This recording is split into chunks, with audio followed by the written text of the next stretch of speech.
Hello, my dear genius students. Welcome all of you on the Digital Dedicated YouTube channel. Here is your Vinay sir. Today I am going to discuss the question paper of National Science Olympiad Level 2. Right now, this is the questions I have taken from the previous year question bank of the Olympiad. Those who are preparing for the level 2 examinations, which is scheduled to be on February 12, 2023. तो उम्मीद करते हैं कि आप लोग सब अपने अपने तैयारी में व्यस्त होंगे. Question are very good and questions are very conceptual and they are up to the mark that needs understanding and analysis.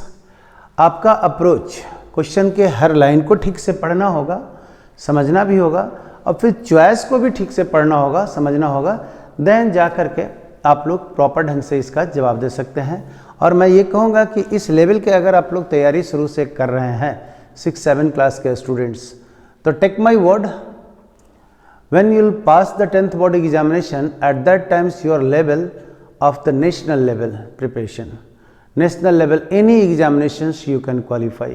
तो आप लोग इसका जो तैयारी है इस लेवल का आप लोग बरकरार रखें और पढ़ाई करते रहें. जैसे हम लोग कहते हैं ना, जो लोग उड़ान भरते रहते हैं वो बहुत हाई एनर्जी के साथ चलते हैं. तो आपको जो उड़ान भरना है शुरू से ही टॉप गियर में चलना है, ताकि आपकी जो मंजिल हो, जो टॉप लेवल पे जाने का बहुत ही आसानी से, नहीं कहते हैं हंसते खेलते, कब आपको मंजिल मिल गया आपको पता ही नहीं चलेगा. सो गेट रेडी एंड स्टार्ट. तो हम फर्स्ट क्वेश्चंस को आपको स्टडी करते हैं. ये देखिए, 3 आइडेंटिकल लैंप्स, आइडेंटिकल लैंप्स है भाई, 3 identical lamps are connected to a battery as shown in the diagram. Each lamp operate at normal brightness and the ammeter negligible resistance. Ammeter का resistance को मान दिया है कि आइडियल अमीटर है. तो अमीटर एक डिवाइस है जिससे कि हम लोग सर्किट में करंट को नापते हैं और यह डिवाइस हमेशा सीरीज में जोड़ते हैं. सीरीज में कहने का मतलब जो सर्किट में करंट स्टार्ट करे बैटरी से, वो सब का सब करंट अमीटर से होकर के गुजरे, तभी तो वो सर्किट में बताएगा कि कितना करंट बैटरी से निकला, उसका नाप करके आपको वैल्यू बता देगा. तो ammeter is the device which is use to measure the current in the circuit and it is always connected in series. ये आपको दिमाग में डालना है. साथ में हम लोग को जो घर में जो बल्ब को जोड़ते रहते हैं, तो घर में कम्बिनेशन सीरीज पैरेलल का, तो जो घर का जितने भी बल्ब एंड पॉइंट जोड़े हुए हैं वो सब आपको पैरेलल में जोड़ा रहता है. पैरेलल में कहने का मतलब ये है कि जो भी लोड या रेसिस्टेंस होगा सबका फर्स्ट टर्मिनल, देखिए यहाँ से अगर हम लोग ये पॉइंट को कह देंगे this is first terminal, this is first terminal, ये देखिए, ये देखिए, ये देखिए, सब एक जगह पर है और सेकंड टर्मिनल सबका सब एक जगह पर है. अर्थात जो वोल्टेज हम लोगों ने यहाँ पे लगाया हुआ है सेल से, वही वोल्टेज यहाँ पर भी, वही वोल्टेज यहाँ पर भी, यहाँ पर भी. Each and every bulbs are operating on the same voltage. सारे के सारे बल्ब वोल्टेज V पर लग रहे हैं. अब क्वेश्चन यहाँ से है कि अगर करंट यहाँ से आई गया होगा तो ये करंट यहाँ से जाने के बाद ये देखिए रास्ते में बट गया, 3 रास्ते में. यहाँ पर हम लोग नाम I1 दे दीजिए, हियर इज I2 दिया, यहाँ पर आप लोग I3 करंट दे दिए हैं. मतलब सेल से करंट I1, I2, I3 चला है. कब? जब all the 3 bulbs are operating on in the normal condition. Normal condition में अगर तीनों का तीनों बल्ब जल रहा है, लाइट दे रहा है, तो मेरा करंट है I1, I2, I3. कब? स्टार्टिंग में. फर्स्ट कंडीशन में है करंट का मान I1, I2 एंड I3. इतना जो करंट है this is equal to I, ये अमीटर रीडिंग है फर्स्ट केस में, राइट. अब ये कह रहा है the filament of the lamp W, यहाँ से देखिए lamp W, filament of the lamp W breaks. अगर ये ब्रेक कर गया तो आप ये समझिएगा कि I1 का मान 0 हो जाएगा, क्योंकि जब फिलामेंट टूट जाएगा तो ये सर्किट से करंट फ्लो ही नहीं करेगा. तो करंट सेकेंड वाला केस में कौन रीड करेगा? I2 plus I3 only. ये देखिएगा यही सेल से निकलेगा और ये वाला सेकेंड केस में हमारे पास आएगा. ये नाम हम लोगों ने दे दिया, ये अमीटर रीड करेगा, ये डैश हमने नाम दे दिया and this is the case number 2.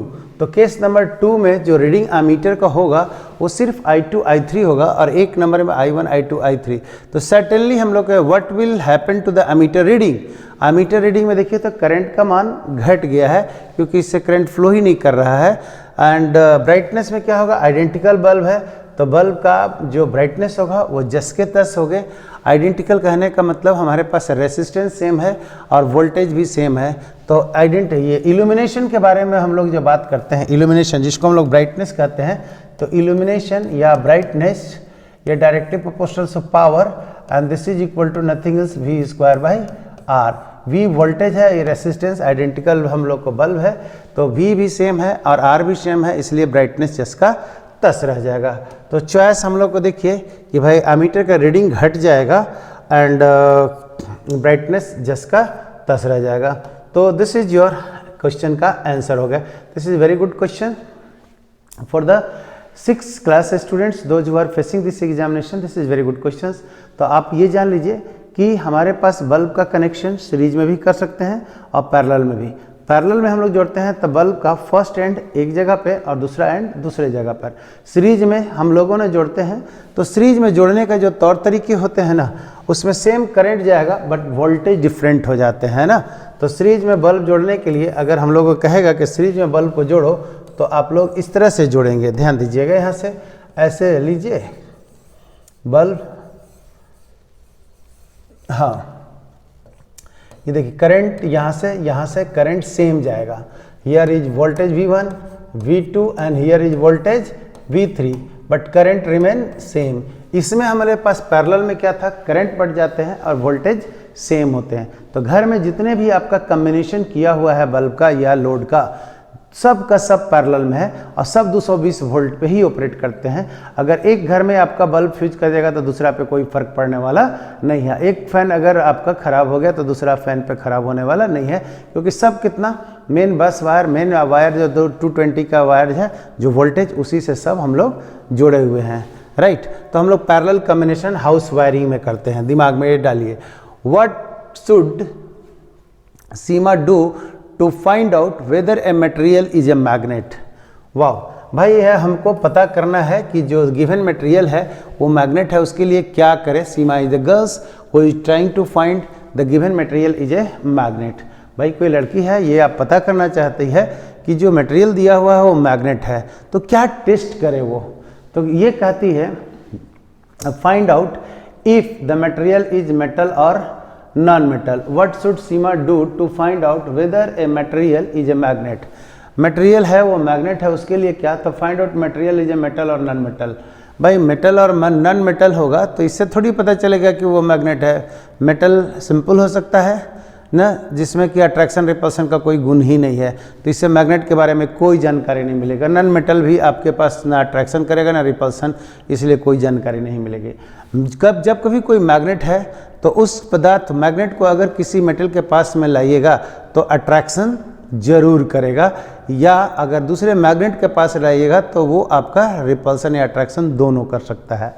तो भाई ये अगर कोई मटेरियल मैग्नेट है तो मेटल के पास में उसका अट्रैक्शन होगा, ये तो श्योर है। लेकिन अगर दूसरा मेटल के पास, दूसरा मैग्नेट के पास में ले जाइएगा एक मैग्नेट को, तो अट्रैक्शन रिपल्सन दोनों हो सकता है। तो फर्स्ट ये कह रहा है कि what should Seema do to find out whether a material is a magnet. चलो भाई, तो मटेरियल को ले करके हम लोग मेटल के पास में जाते हैं।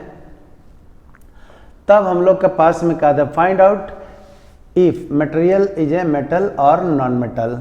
Find out if material is a conductor और एन इंसुलेटर। हाँ, what should Seema do to find out whether a material is a magnet. तो कह रहा है find out if the material can be attracted to a steel plate. Find out if the material can be repelled by a compass. ध्यान रखिए, अगर कोई material compass से repel हो जा रहा है, if any material, find out if material can be repelled by a compass, what should Seema do to find out whether a material is a magnet. Seema को पता करना है कि जो मटेरियल है वो मैग्नेट है। तो यहाँ से कहता है material can be repelled by a magnet. By can be repelled और कैन बी अट्रैक्टेड, यहाँ पर दोनों काम हो सकता है। अगर कंपास नीडल के पास में कोई मटेरियल रखेंगे और मैग्नेट है तो ये वाला चॉइस हम लोग रिपेल्ड भी हो सकता है और अट्रैक्ट भी हो सकते हैं। यहाँ find out if material can be attracted to a steel, steel के पास किसी मटेरियल को अगर रखेंगे तो वो पक्का अट्रैक्ट होगा अगर वो मैग्नेट होगा तो। बट अगर हम मटेरियल को कंपास नीडल के पास रखेंगे तो रिपेल्ड भी हो सकता है, अट्रैक्ट भी हो सकता है, इसलिए गलत है। लेकिन अगर सी चॉइस में find out material can be attracted to a steel plate, अगर मेटल है तो ये पक्का हम लोग को अट्रैक्ट होने वाला है। This is the choice. Find out if material is a conductor और एन इंसुलेटर, ये तो हम लोग को पता ही नहीं चलेगा मैग्नेट के बारे में कि मटेरियल हम लोग को इंसुलेटर है कि कंडक्टर है, इसके बारे में हम लोग को जानकारी नहीं देगा। तो चॉइस राइट आपका पास ये वाला है। अगला हम लोगों के बात करेंगे। सो देखिए, an object O is placed in front of a plane mirror, ध्यान दीजिए हम लोगों ने क्या कह रहे हैं। So an object O is placed in front of a plane mirror as shown, plane mirror हमारे पास है यूवी एज सोन। चल भाई हम लोगों ने भी प्लेन मिरर बना देते हैं। This is your plane mirror. चलो इधर हम लोग शेडिंग कर देते हैं। This is the reflecting surface. हाँ जी, as shown in the diagram, a student moves her eye along the line. चलो भाई एक्स वाई लाइन है नीचे में और अपना कोई स्टूडेंट इधर मूव करता है अपने आँख को, line X Y, to observe the image of O. चल भैया ये इमेज ऑफ ओ को हम लोग ऑब्जर्व करना है, ठीक है। हाँ, identify the points on the line X Y where the image of O can be. वाह, ध्यान दीजिएगा यहाँ से हमारे पास इमेज जब बनने की बारी आएगा, यहाँ पर देखिए ये वाला चीज़ है। अगर हमारा जो इमेज है ध्यान दीजिएगा, अगर ये ऐसे जाएगा बनेगा कैसे इमेज, तो यहाँ पर ये मिरर है, प्लेन मिरर, लाइट अगर ऐसे गया, लाइट ऐसे जाएगा, इमेज बन जाएगा भाई। लाइट हमारा यहाँ से यहाँ गया, इमेज यहाँ भी बन जाएगा भाई, ये भी सही है। लाइट हम लोग को ऐसे गया, लाइट ऐसे बन सकता है, ये भी जलेगा। ये जितना दूर जाएगा लाइट हम लोग को यहाँ पर बनता तो हो सकता है, लेकिन आपका ये वाला संभव नहीं है, क्योंकि हम लोग जानते हैं कि जितना लाइट यहाँ से टकराता है उतने दूर आगे तक जा सकता है, तभी ये वाला एंगल और ये एंगल बराबर होगा। यहाँ जाने के लिए हमारे पास ये जो पोजीशन है ये कम पड़ रहा है, तो यहाँ पर आपका लाइट, ये इमेज जो है ओ का, यहाँ इमेज नहीं बन सकता, यहाँ पर बन सकता है, तो ये इमेज बाहर दिया हुआ है। तो हमारे पास पॉसिबल इमेज डायग्राम कौन कौन है।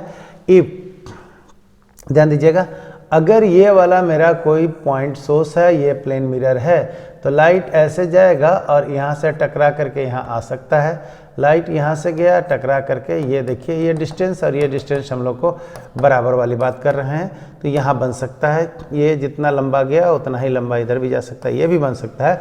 बट ये आपका बियॉन्ड चला गया मिरर से, तो हमारे लिए A B and C diagram संभव है। रे डायग्राम में अगर खींचिएगा तो हम लोग को प्लेन मिरर का कॉन्सेप्ट यही होती है कि आप ध्यान रखिएगा, जिस एंगल पे आएगा उसी एंगल पे वापस चले जाते हैं। तो ये हम लोग कहते हैं कि भैया यहाँ से देखिए कि अगर ये लाइट आएगा जिस एंगल पे, उसी एंगल पे ये वापस यहाँ पॉसिबल है। यहाँ से गया तो यहाँ से भी पॉसिबल, मतलब जितना लंबा ये वाला लाइन हम लोग को है उतना ही दूरी तक ज़्यादा लाइट रे जा सकता है बाहर की ओर। तो ये जो डिस्टेंस देख रहे हैं डी पॉइंट का, ये जो यहाँ से लाइन आया ये लंबाई के बराबर जाएगा, उसके बियॉन्ड में चला गया डी, तो D that is not possible. ये हमारे लिए डायग्राम से एक्सप्लेन किए हैं। 4 students measured the length of a table which was 2 metre. 4 student हैं, एक टेबल को मेजर कर रहे हैं जिसकी की लंबाई 2 मीटर है। Each of them use different ways to measure it. चलो भाई, तो आप समझिए किसी भी मेजरमेंट को अगर एक बार में ही उसको मेजर कीजिएगा तो एरर एक बार होने की संभावना है। अगर किसी फिक्स लंबाई को छोटे स्केल से कई बार मेजर करेंगे तो जितना बार मेजर करेंगे उतना ही बार आपको एरर होने की संभावना है। तो छोटा छोटा एरर होकर के बड़ा एरर, तो किसी भी चीज़ को हम लोग जो स्केल लेते हैं हम लोग एक बार में ही कोशिश करते हैं कि उसको परफेक्ट रीडिंग ले लें। तो which one of them would get the most accurate result. तो ये कह रहा है Sam measure it with the half metre long thread. भाई हमको 2 मीटर लंबा नापना है, अगर हाफ मीटर लॉन्ग थ्रेड से नापेंगे तो हमको 4 टाइम्स मेजर करना पड़ेगा। इट मीन्स हमको थोड़ा थोड़ा एरर भी अगर एंट्री किया तो 4 टाइम्स, तो इनकरेक्टनेस मतलब इसमें ज़्यादा होने की संभावना है। फिर ये कह रहा है Gurmeet measured it with 15 centimetre scale from her geometry box. ये तो और भी छोटा हो गया, 15 सेंटीमीटर के अगर स्केल से नापिएगा तो 2 मीटर नापने के लिए आपको करीब 13-14 टाइम्स लेने पड़ जाएंगे, तो इसमें ज़्यादा एरर और है।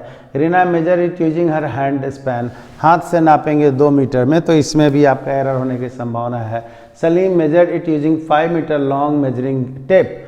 Okay 5 metre long measuring tape है, तो हम लोग 0 से लेकर के 2 तक एक बार में ही नाप लेंगे, मेजर कर लेंगे। तो हम लोगों के पास में most correct answer possible here is the D choice. आगे में देखिएगा the height of an electric pole is 6 metre and 25 centimetre, this is same as. वाह, 6 मीटर एंड 25 सेंटीमीटर, तो 6.25 मीटर लिख सकते हैं, 625 सेंटीमीटर लिख सकते हैं। मिलीमीटर में एक ठोर लगा दें, मतलब चॉइस हमारा हो गया D choice, that is your correct answer. D choice हमारे पास ये सब सही है, तो हम लोग मिला जुला कर कह देंगे D choice that is your correct answer. अगला पॉइंट में कहें match column 1 with column 2 and select the correct option from the given code. My dear, अब समझिए क्वेश्चन को, तो थोड़ा सा रिलैक्स, एंजॉय, थोड़ा मुस्कुराइए, थोड़ा दिमाग पे जोर दीजिए कि हमारे कितने टाइप का मोशन होते हैं। यहाँ मोशन के बारे में लिख दिया हुआ है। तो ए toy car moving on a straight track, pendulum of a clock, motion of the earth, mango falling from a tree, bicycle moving on the curve road. वाह, ये तो बड़ा कमाल कमाल का चीज़ लिखा हुआ है भाई। तो ज़रा रीड करते हैं हम लोग। कर्व रोड, अब ये इधर लिखा rotational motion, circular motion, periodic motion, curvilinear motion, rectilinear motion. चलो भाई, rectilinear motion, body moving on the straight path, body moving on the straight path, it means mango is falling from the top to the bottom, सीधा straight में गिरता है, या कोई भी cycle straight road पे चलता है, तो इस कैटेगरी का मोशन को हम लोग रेक्टिलिनियर कहते हैं। कर्वलिनियर कहते हैं कि cycle is moving on the curve path, तो उसको हम लोग कहते हैं मोड़ पर अगर साइकिल लिए हुए आप चलिएगा तो आप जिस कर्व पाथ में चल रहे हैं उसको हम लोग कहते हैं कर्वलिनियर मोशन। अब आपके पास जिस तरह से हम लोग एक ही जगह पर अगर अपने एक्सिस पे घूमते हैं तो उसको रोटेशन कहते हैं। अगर किसी फिक्स एक्सिस के अबाउट में हम लोग इस तरह से घूमते हैं तो उसको रिवोल्यूशन कहते हैं। आप लोग समझिएगा कि अर्थ या मून अपने एक्सिस पे रोटेट कर रहा है, लेकिन अर्थ जो है सन के चारों ओर रिवॉल्व कर रहा है। करेक्ट है। आगे में ये कहा हुआ है सर्कुलर मोशन। सर्कुलर मोशन हम लोगों ने ये बात को कह देते हैं कि हम लोग सर्कल में अगर गोल गोल हम लोग इस तरह से घूमते हैं तो हम लोग किसी फिक्स एक्सिस के अबाउट किसी ऑर्बिट में जो सर्कल है मोशन करते हैं, तो हम लोग उसको सर्कुलर मोशन कह देंगे।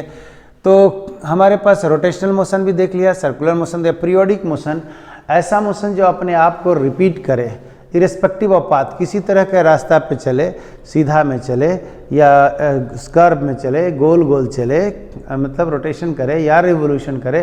पीरियोडिक मोशन कोई भी हो सकता है, कंडीशन यह है कि इक्वल इंटरवल टाइम में अपने मोशन को रिपीट करे, उसी को हम लोग पीरियोडिक मोशन कहते हैं। तो पीरियोडिक मोशन स्ट्रेट पाथ में भी हो सकता है, कर्व जैसे झूला झूलते हैं वो भी हो सकता है, स्ट्रेट लाइन पे स्प्रिंग मास सिस्टम को इस तरह से कर देंगे हम लोग ऑसिलेट करेगा, वो भी हो सकता है, या अर्थ अपने जगह पर 24 आवर में रिपीट कर रहा है बार बार, तो ये भी है। अर्थ जो है 365 डेज में आपका सन के चारों ओर चक्कर काट रहे हैं, ये भी सब पीरियोडिक मोशन है। तो पीरियोडिक मोशन थोड़ा ब्रॉडर सेंस है, ऐसा है जो अपने आप को रिपीट करे। तो हमारे पास ये लिखा हुआ है कि toy car moving on a straight track. चलो भैया, तो ये आपका रेक्टिलिनियर मोशन में चला जाएगा। Toy car moving in the straight track में किसमें चला जाएगा? रेक्टिलिनियर मोशन में। साथ में हम लोगों ने कह देंगे mango falling from a tree, तो mango falling from a tree मतलब फर्स्ट एंड फोर वाला जो है वो हम लोग का रेक्टिलिनियर मोशन में जाएगा। तो ध्यान दीजिए, फर्स्ट जो हमारे पास है उसका चॉइस है toy car moving on the straight track. A toy car moving on the straight track, अगर हम लोग लाइन लगा देंगे तो ये देखिए ये वाला ऐसे आएगा, साथ में हम लोग के पास में ये भी कह देंगे bicycle moving on the curve नहीं, mango falling from a tree, mango falling from a tree, तो ये भी आपका कर्वलिनियर मोशन में ही जाए, रेक्टिलिनियर मोशन में जाएंगे। तो बताइए तो हमारे पास वैल्यू कौन कौन सा है भाई। फर्स्ट चॉइस में आपके पास है ए toy car moving on the straight track, straight track पे हम लोग को चल रहे हैं, और mango falling from a tree. तो ए चॉइस देख लीजिएगा हमारे पास है ए बी सी, 1 एंड, ध्यान दीजिए तो हमारे पास वैल्यू है 1 एंड 4 ई में आएंगे, 1 एंड 4 कहीं है भाई, 1 एंड 4, और 4 नंबर किधर है भाई चॉइस में, देखिए तो 1 नंबर ई है, और 4 नंबर में भी हमारे पास ई है, ध्यान दीजिए 1 नंबर में भी ई है और 4 नंबर में भी हम लोग को ई दिया हुआ है, 4 नंबर में भी ई दिया हुआ है। अब आगे आइए, हमारे पास दूसरा चीज़ जो लिखा हुआ है ये देख लेते हैं, pendulum of a clock, pendulum of a clock. तो पेंडुलम ऑफ ए क्लॉक को हम लोग कहेंगे इस तरह से हिलते रहता है, कर्वलिनियर में भी है ये और रिपीट भी करता है, पीरियोडिक मोशन में है। तो कर्वलिनियर एंड पीरियोडिक मोशन का तो सी और डी में हम लोगों ने बात कर देंगे। तो 2 का है 2 number pendulum of a clock, तो कर्वलिनियर में भी हम लोग जाएंगे और पीरियोडिक में भी जाएगा। तो ये देखिए तो हमारे पास में है 2 का सी, 2 का हम लोग को क्या आ रहा है भाई सी, 2 का सी हम लोग का पेंडुलम ऑफ ए क्लॉक, तो कर्वलिनियर मोशन हो गया, ठीक है भाई।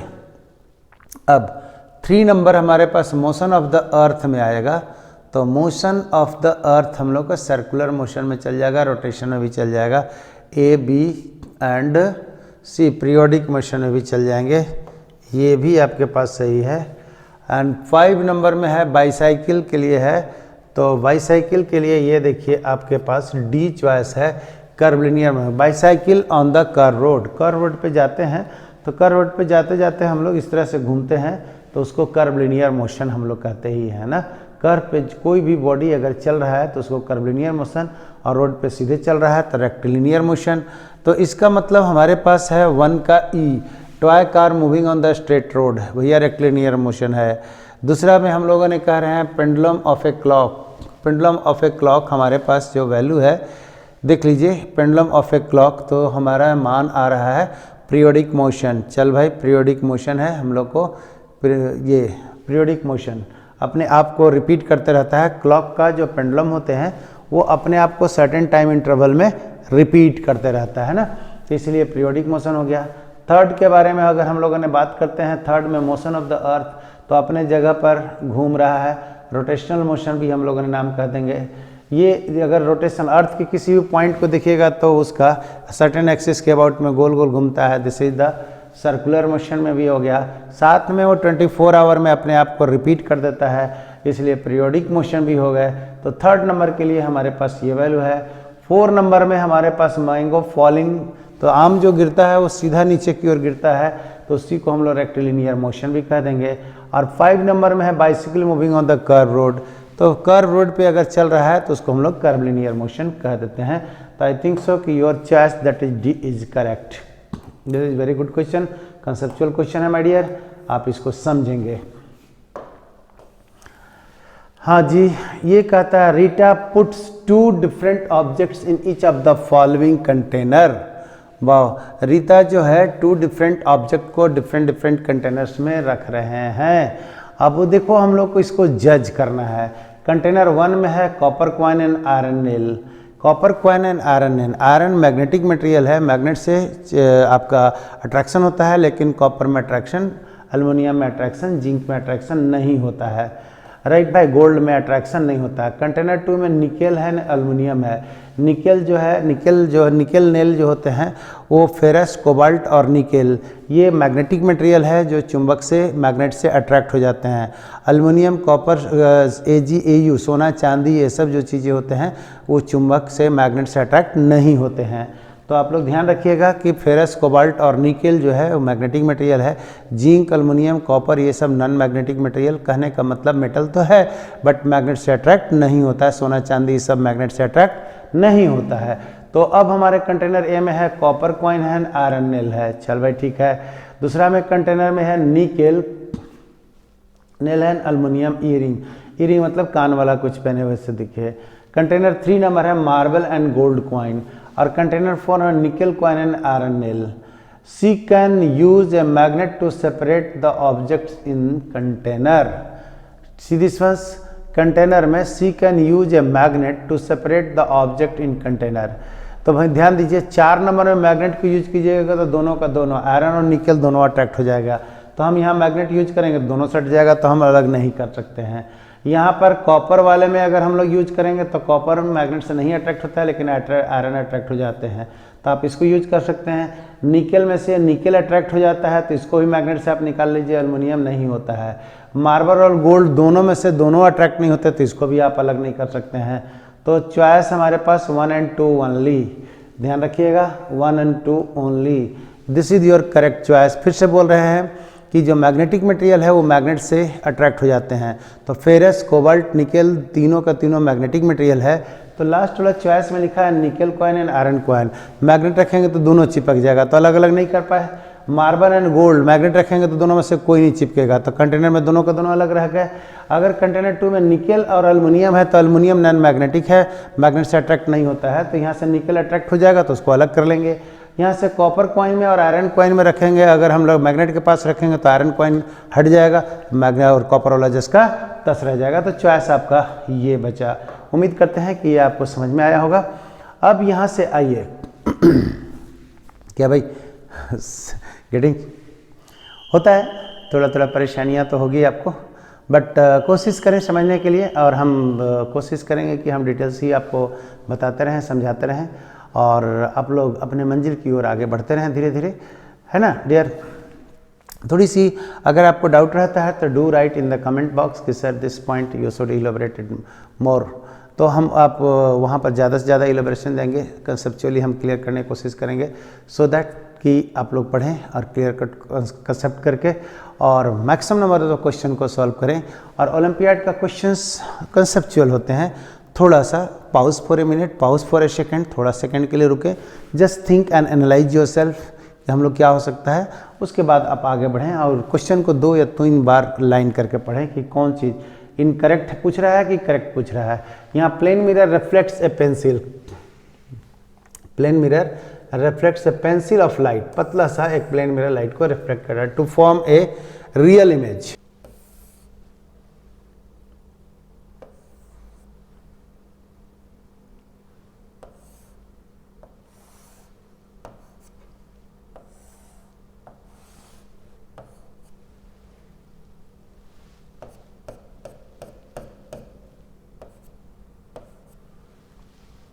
तो अगर हमारे पास ये ऑब्जेक्ट है और ये आपका मिरर है, तो लाइट यहाँ से आया टकराएगा, लाइट यहाँ से आएगा टकराएगा, और लाइट हम लोग को स्कैटर्ड कर जा रहे हैं, तो हम लोगों ने लगाएंगे किस में, तो pencil of light incident on the mirror is, ये देखिएगा डाइवर्जेंट, और हम लोग को इमेज इधर ही बनना है, इमेज इधर ही बनना है, तो हम लोगों ने ये कह देंगे कि दिस इज व्हाट, डाइवर्जेंट की तरह ये काम करेंगे, राइट भाई।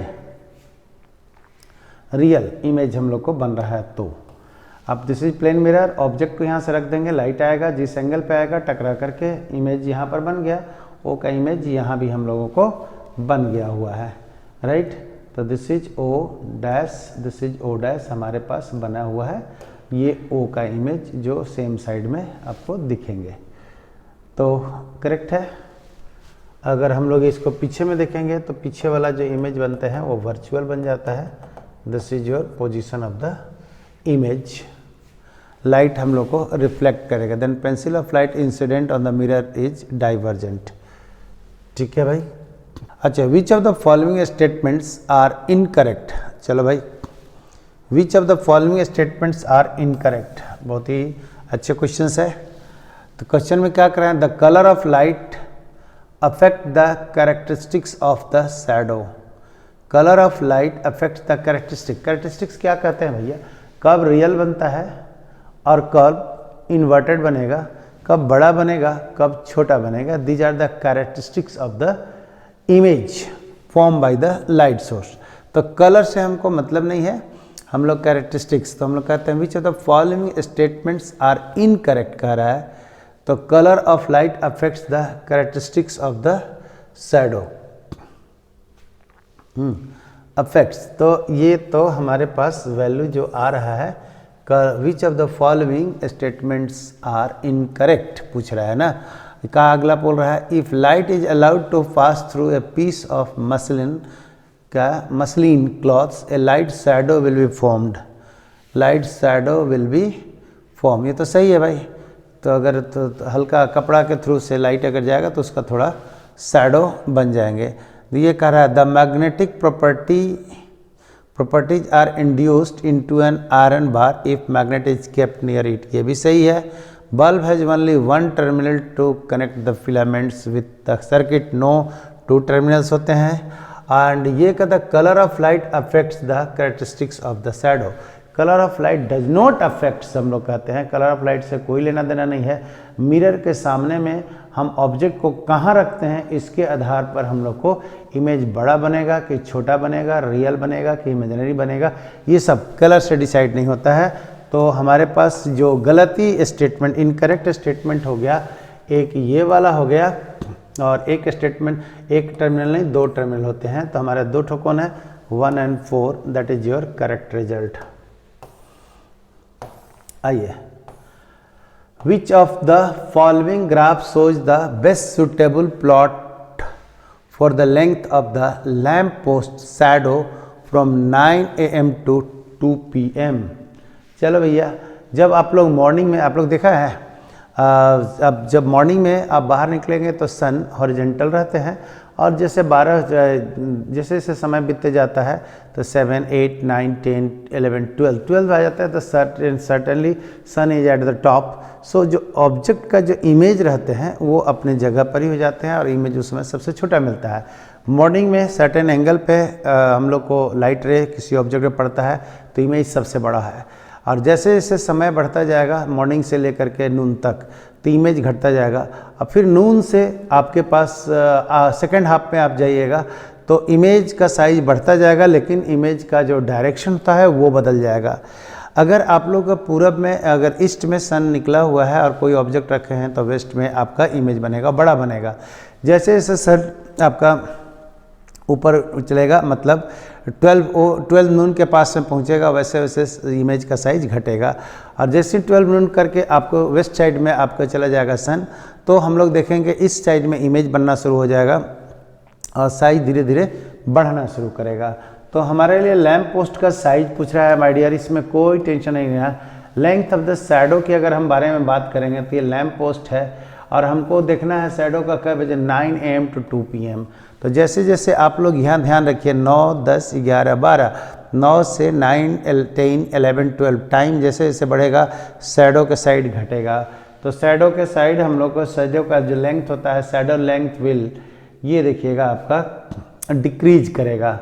तो शैडो लेंथ का decrease, length of the shadow, ये देखिएगा ये भी बढ़ रहा है, ये भी बढ़ रहा है। 9 यहाँ बढ़ने वाला साइड, 9 के बाद जितना भी 12 बजे तक, 9 से लेकर 12 बजे तक शैडो का लेंथ घटेगा। तो शैडो का लेंथ घटने वाले में हमारे पास यहाँ भी है और यहाँ भी है। ध्यान दीजिए 2 चॉइस है, बी और डी है। तो ये बी में आपका घट गया। फिर उसके बाद कर रहा है 12 से 2, तो यहाँ पर 3 आवर्स है, यहाँ पर 2 आवर्स है। तो आई think so this is your right choice. ये तो आपके पास ज़्यादा रैपिड बढ़ा रहा है, ज़्यादा रैपिड नहीं। आप जितने शाम में जाएंगे 4, 5, 6 बजे के आसपास देखिएगा तो शैडो की लंबाई बहुत ज़्यादा होंगे। तो more correct choice is the B, that is your correct choice. सीधा हम लोग बात करेंगे 9, 10, 11, 12 शैडो का साइज घटेगा। जैसे 12 पे आएंगे तो शैडो बहुत ही छोटा हो जाता है अपने जगह पर। उसके बाद 12 के बाद में हम लोग कब देखेंगे तो 1, 2, 3 PM तो धीरे धीरे शैडो का साइज बढ़ता जाएगा और बढ़ने का रेट ज़्यादा हो जाएगा जैसे जैसे हम लोग इवनिंग की ओर जाएंगे। करेक्ट है भाई? तो ये आप लोग देखिए, और साथ में शैडो का डायरेक्शन भी बदल जाती है। तो आई थिंक सो कि we have solve the 10 questions of the previous year question bank and इसका दूसरा पार्ट भी हम लोग जल्द ही सॉल्व करते हैं। नेक्स्ट वीडियो में आप लोग देखते रहें, पढ़ते रहें, पढ़ाते रहें, शेयर करें और ध्यान रखिए मंजिल उसी को मिलता है जो संघर्ष करता है।